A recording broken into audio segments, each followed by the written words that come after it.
जब इन्होंने पूछा था युधिष्ठिर से कि आप बताइए, आपने केवल और केवल नकुल को क्यों चुना?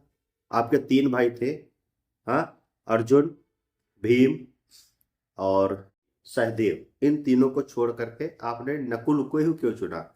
तो इन्होंने जो बताया था युधिष्ठिर ने कि चूंकि मैं अपनी माता कुंती का बड़ा पुत्र हूँ, ज्येष्ठ पुत्र हूँ, और चूंकि मेरे पिता के दो माताएं थी, पहली कुंती थी, दूसरी माद्री थी, तो कुंती का तो मैं जीवित हूँ, लेकिन माद्री का पुत्र भी जीवित होना चाहिए। न्याय के तराजू पे अगर बात की जाए तो माद्री का पुत्र हमारा कौन है?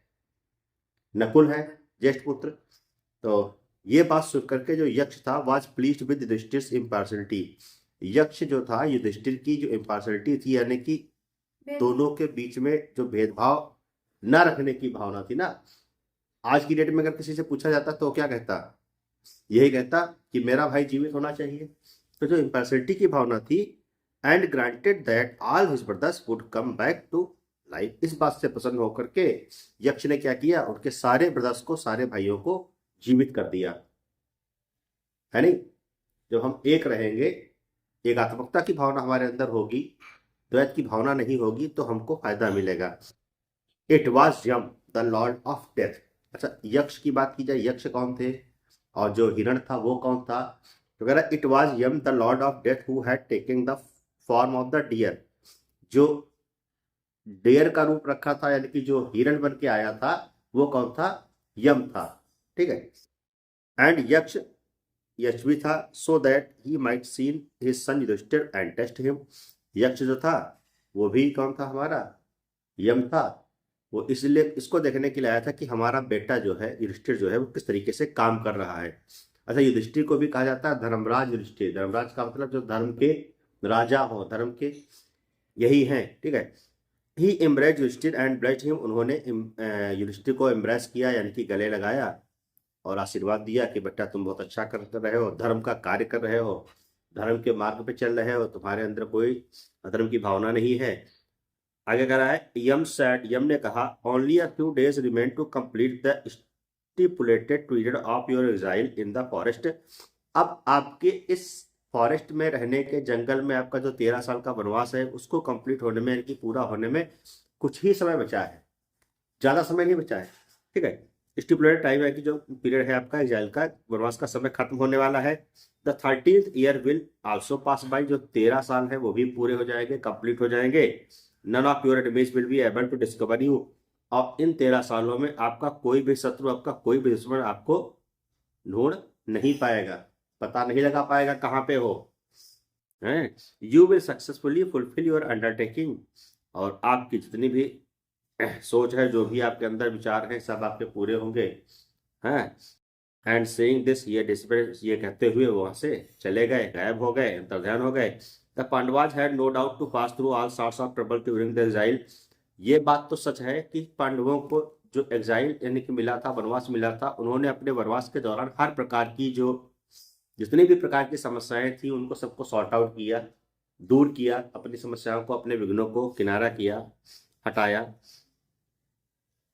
But the gains too were not inconsiderable. लेकिन जो फायदा हुआ वो इनकंसिडरेबल नहीं था, मान्य नहीं था उनको। मतलब कहने का मिला कुछ नहीं, लॉस हुआ, नुकसान हुआ, फायदा नहीं हुआ।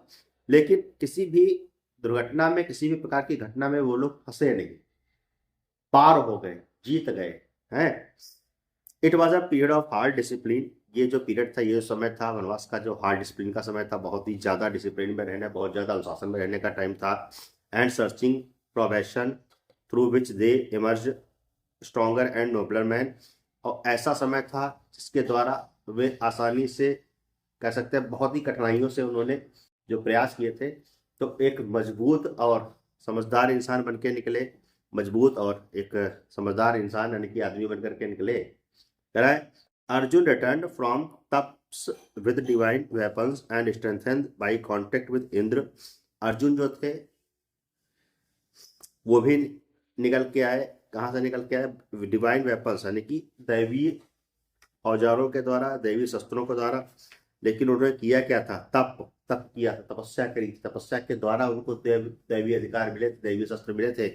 क्योंकि उन्होंने इतना तपस्या की थी कि उनको भगवान ने प्रसन्न होकर के हथियार दिए थे। Strengthened by contact with Indra, और ये इंद्र के द्वारा उनको सारी सब शक्तियां मिली थी अर्जुन को।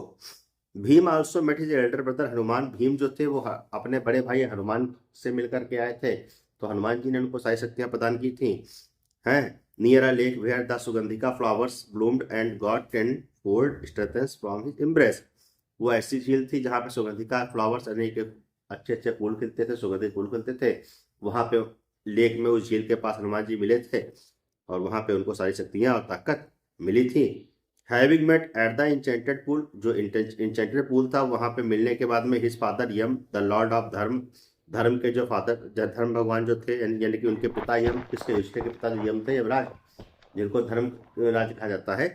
Yudhishthir is Son with 10-fold लश्कर, उन्होंने भी उनको 10-fold लश्कर यानी कि उनको भी आशीर्वाद दिया।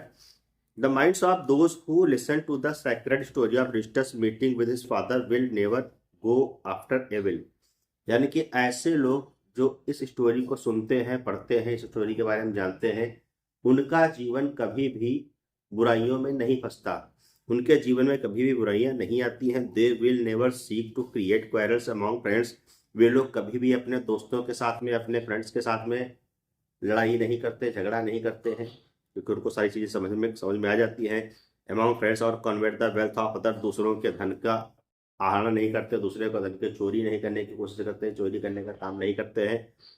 दे will never fall victim to lust, उनके अंदर लालच नहीं आता है, कभी भी लालच में नहीं पड़ते हैं।